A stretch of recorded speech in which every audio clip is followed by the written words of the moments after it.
I've got some really good news. My perennial garden, which has been barren the last few months, is starting to wake up. Let's take a look. Here are some daylilies starting to come out.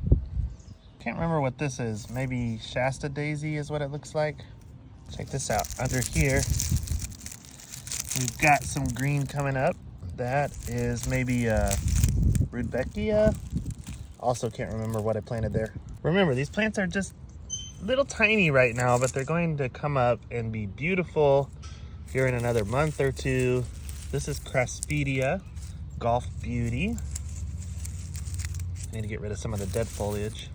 Oh, and my peonies are just starting to break through the ground. My yarrow is coming up nicely. I can see catmint peeking through. I do still need to cut back the old stems from last year, but this is going to really fill in quickly. Two of these plants already started growing back like a month ago. So one of those was the penstemon. So it's already got a pretty nice sized clump coming on.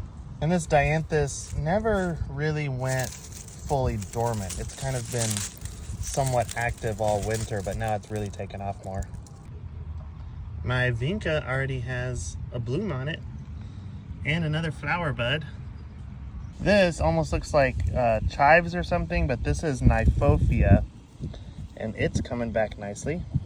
This here looks like maybe some type of Maynite salvia or Salvia farinaceae. Now, there are still quite a few things that have not started to emerge yet. For example, this is Turk's Cap, and it's always one of the later perennials to come up, but it is very reliable about coming back the following year. But I do need to go through and trim these old stems off now.